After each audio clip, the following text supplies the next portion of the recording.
toujours de la bouche du ministre des Affaires étrangères saoudien. On doit un petit peu se pincer tout de même pour parler de ça. On n'en avait pas l'habitude.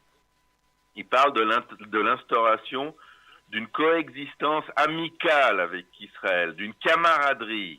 Il désire que le monde entier voit qu'il existe entre le royaume saoudien et Israël, et je cite, après tout, des liens historiques puisque nous sommes cousins. Ça va quand même très loin. On est déjà plus loin que la simple discussion autour de l'établissement de relations diplomatiques. Là, on se rappelle nos relations familiales et nos relations de cousins. Bonjour Stéphane. Oui, bonjour Jim et bonjour aux auditeurs de Radio Judaïka.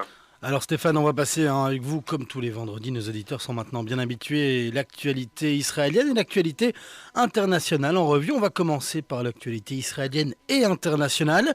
On va parler de la coopération entre Israël et l'Arabie Saoudite, une coopération qui s'intensifie ces derniers mois, cette dernière année, notamment avec la déclaration du ministre saoudien des Affaires étrangères, Abel Al-Jubeir, qui déclare que l'Arabie Saoudite a besoin de l'aide militaire israélienne pour battre les rebelles yéménites.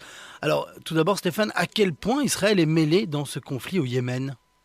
Ce qu'il faut rappeler, et c'est tout à l'honneur de Radio Judaïka et de la MENA, c'est que ça fait déjà plusieurs années, je crois en tout cas 3 ans, qu'on est les seuls médias, la MENA, les analyses de la MENA, elles sont les seules qui ont parlé de l'existence d'une ingérence israélienne aux côtés de l'Arabie Saoudite et également de l'Égypte et également d'autres pays arabes dans la guerre au Yémen face aux rebelles chiites, eux-mêmes appuyés par l'Iran. On l'a tout le temps dit, on est les seuls. C'est pas pour nous jeter des fleurs, mais c'est pour expliquer que il manque à certains de nos confrères des éléments quant à la compréhension plutôt complexe des forces en présence au Moyen-Orient, et puis alors à la capacité de ces confrères de comprendre que cette situation n'est pas figée et qu'elle évolue surtout au niveau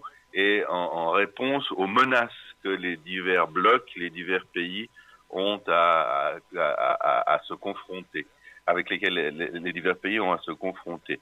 Et puis, Jim, on n'est plus du tout dans le secret ou dans le demi-secret, puisque le général Anwar Eshki, c'est un général saoudien, et qui a tout à fait l'apparence d'un général de l'armée allemande ou suédoise. On ne sait pas exactement où physiquement ils sont allés le trouver, mais reste que c'est quelqu'un de très important, peut-être une des figures les plus importantes de l'appareil politico-militaire saoudien.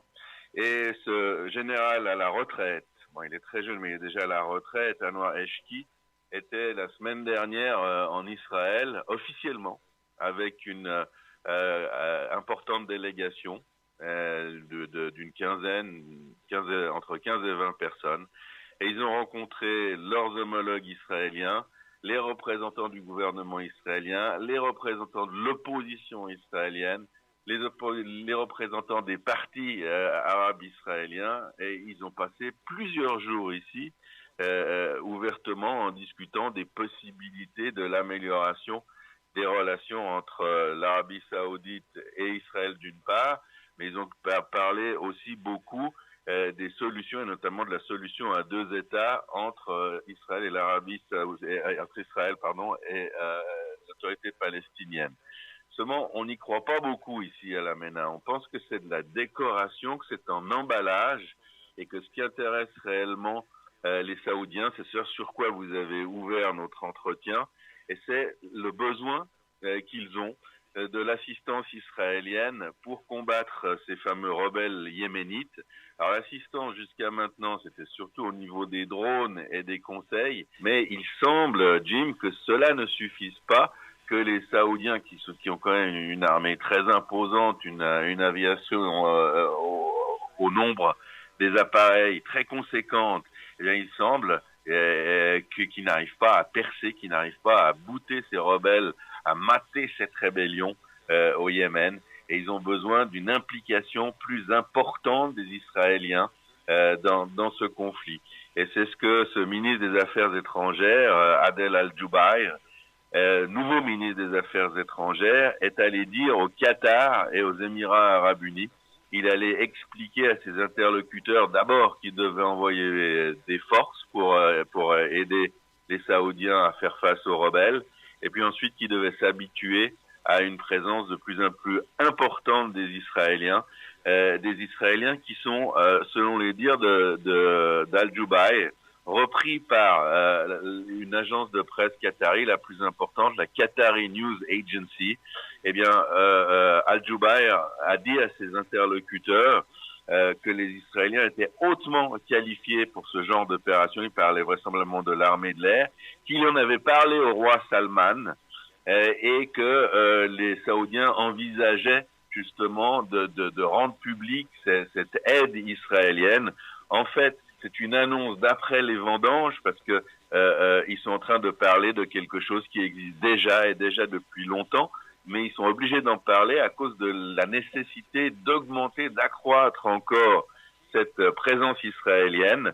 Et pour Al-Jubair, si les pilotes israéliens sont venus à bout des milices palestiniennes et libanaises, je cite, c'est quand même relativement du lourd que des Saoudiens parlent de ces capacités des pilotes israéliens. Eh bien, ça exprime assez clairement la situation des Saoudiens et la nécessité pour eux de rendre l'échelle de coopération entre Israël et l'Arabie Saoudite réclame aujourd'hui que ces choses soient rendues publiques pour que cette coopération n'apparaisse pas aux yeux du monde d'un coup en ayant été cachée comme une surprise et comme quelque chose qui serait envisagé comme une trahison de la part de l'Arabie Saoudite et de ses alliés dans la guerre au Yémen, une trahison de la doctrine arabe, une trahison des Palestiniens surtout. C'est pour ça que sous le couvert d'une discussion autour du problème palestinien, ce qui intéresse les Saoudiens, c'est la participation des Israéliens. La participation des Israéliens parce que les rebelles ont reçu des missiles sol-air, des missiles qui se portent à l'épaule, parce que les Saoudiens ont perdu, Jim, 28 chasseurs bombardiers F-15 à cause, et c'est toujours les Saoudiens qui parlent, de leurs pilotes inexpérimentés. Leurs pilotes inexpérimentés en comparaison des pilotes israéliens super expérimentés. Alors, des F-15, eh bien, c'est des avions qui coûtent très cher, qui sont très sophistiqués. Les Saoudiens en ont des dizaines, voire des centaines. Nous en avons aussi quelques-uns, à peu près une centaine. Mais déjà, les Saoudiens, ce qu'on peut dire, c'est qu'ils les utilisent à mauvais escient. Le F-15, on peut l'utiliser pour des bombardements, mais les bombardements au Yémen devraient être faits par des F-16, qui sont des avions notamment d'appui au sol et de bombardement. Et les F-15 sont là plutôt pour assurer la suprématie aérienne, c'est-à-dire s'assurer que dans le ciel, il n'y a que des avions amis et que les appareils qui bombardent ne sont pas mis en danger par des forces hostiles. Alors, les Saoudiens ont besoin d'Israël face à l'Iran et on entend des mots bizarres ces jours, Jim.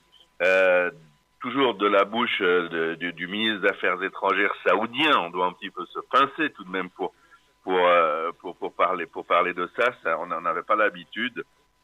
Il parle de l'instauration d'une coexistence amicale avec Israël, d'une camaraderie. Il désire que le monde entier voit qu'il existe entre le royaume saoudien et Israël, et je cite, après tout, des liens historiques puisque nous sommes cousins. Ça va quand même très loin. On est déjà plus loin que la simple discussion autour de l'établissement de relations diplomatiques. Là, on se rappelle nos relations familiales et nos relations de cousins. Alors, ce qui devrait inquiéter un petit peu, notamment M. Abbas et les autres dirigeants palestiniens, c'est que ce qui est en train de se tramer, c'est une affaire, un deal entre les Saoudiens, les États du Golfe et Israël. Et le deal, il n'est pas encore consommé, on n'en est pas encore au plan de détail, mais ça risque de se passer très très vite. C'est-à-dire que si des pilotes israéliens participent à la guerre contre le Yémen, les rebelles du Yémen plutôt, soutenus par les Iraniens, donc contre les Iraniens, eh bien, les choses iront très rapidement. En fait, les Saoudiens et les Émirats du Golfe se moquent royalement des Palestiniens. Ils les ont jamais beaucoup aimés d'ailleurs. Pour eux, c'est un élément de confusion et de discorde dans la région. Et l'offre qu'ils sont en train de faire aux Israéliens, c'est vous nous aidez massivement face à l'Iran et face au Yémen, et on va gommer le problème palestinien. D'abord, on va diminuer son importance dans le monde, on va arrêter d'en parler tout le temps, et avec tous nos interlocuteurs. On va arrêter la pression diplomatique à l'ONU et dans les instances internationales. Et puis on va leur donner quelque chose. On va s'entendre. Israéliens, vous n'allez plus parler avec eux. On va parler à nouveau du plan de paix saoudien. Et le plan de paix saoudien, il est à géométrie variable, puisqu'il est saoudien, puisqu'il a été proposé par un roi d'Arabie Saoudite. Eh bien, on peut le moduler, et on va le moduler si vous nous aidez massivement, si vous nous aidez à terminer la guerre au Yémen, si vous nous donnez la sécurité et l'assurance, surtout, qu'on peut tenir le coup face à l'Iran, et à l'Iran qui peut se nucléariser dans une dizaine d'années selon les accords internationaux signés avec les 5+1, eh bien, contre cela, on fera avec vous, les Israéliens, de la cause palestinienne, une autorité à moitié souveraine, et ça changera pas beaucoup de ce qui se passe aujourd'hui, et continuez, faites ce que vous voulez là-bas, dans les territoires palestiniens notamment, et ce qui pourrait expliquer l'agrandissement de certains territoires, de certaines implantations israéliennes ces derniers temps, et la publication d'adjudications pour d'autres agrandissements encore. Il semblerait, que M. Netanyahou ait un feu vert pour cette politique d'expansion des implantations. Et ce feu vert, il ne peut pas l'avoir obtenu des Européens et certainement pas des Américains. Il l'a obligatoirement obtenu de ses voisins immédiats, ceux qui font la politique arabe, ceux qui décident de la politique internationale et de défense arabe, à commencer par les Saoudiens et les Égyptiens qui sont en bloc.